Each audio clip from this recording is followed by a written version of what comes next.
বিহার বিধানসভা নির্বাচনে এনডিএর বিপুল জয়ের পরদিনে ত্রিপুরার দলাই জেলার কমলপুর মহকুমায় অশান্তির ঘটনায় চাঞ্চল্য ছড়িয়েছে। অভিযোগ, শুক্রবার গভীর রাতে কমলপুর মহকুমার মানিক ভান্ডার এলাকায় সিপিআইএম এর মহকুমা কার্যালয়ে অগ্নিসংযোগ করা হয়। পাশাপাশি হালাহালি বাজারে দলীয় অফিসে ভাঙচুর এবং বাজার এলাকার দর্জি ও সিপিআইএম সমর্থক মোহনলাল দের দোকান ভাঙচুর ও লুটপাটের ঘটনাও ঘটেছে। সিপিআইএম এর দাবি, এই ঘটনার নেপথ্যে বিজেপি সমর্থিত দুষ্কৃতীদের হাত রয়েছে।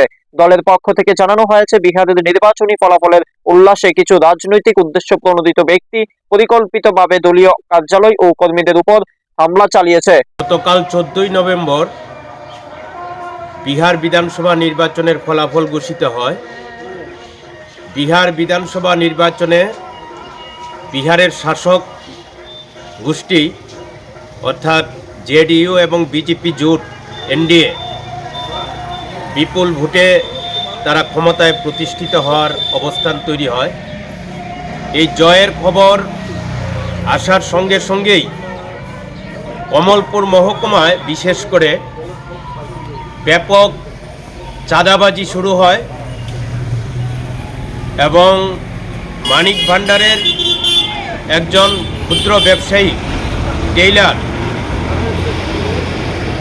মোহনলাল দে, তার দোকানে হামলা হয়, দোকানের সামগ্রী ভাঙচুর করা হয়, কিছু জিনিসপত্র লুট করে নিয়ে যাওয়া হয়। রাত 11টার পর তাণ্ডব লীলা শুরু হয়।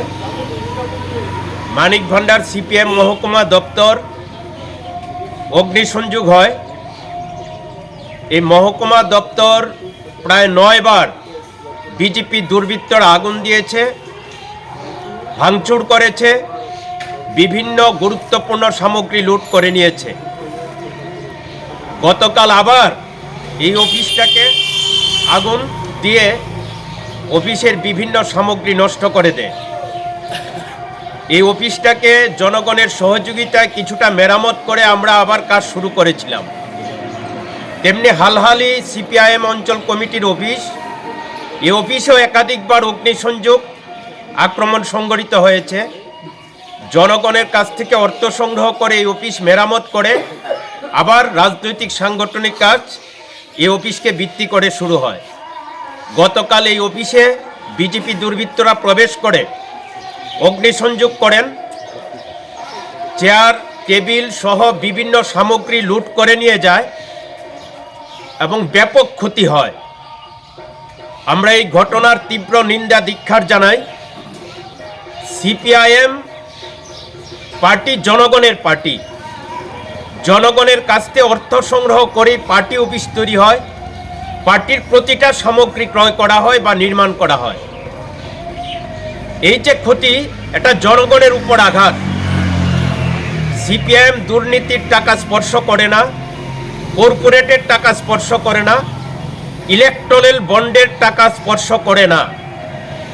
জনগণের পার্টি জনগণের কাছ থেকে অর্থ সংগ্রহ করে পার্টির সমগ্র সামগ্রিক রাজনৈতিক সাংগঠনিক কর্মসূচি পরিচালনা করে থাকে। এই আক্রমণ অবশ্যই অত্যন্ত নিন্দনীয় এবং ধিক্কার জানাই।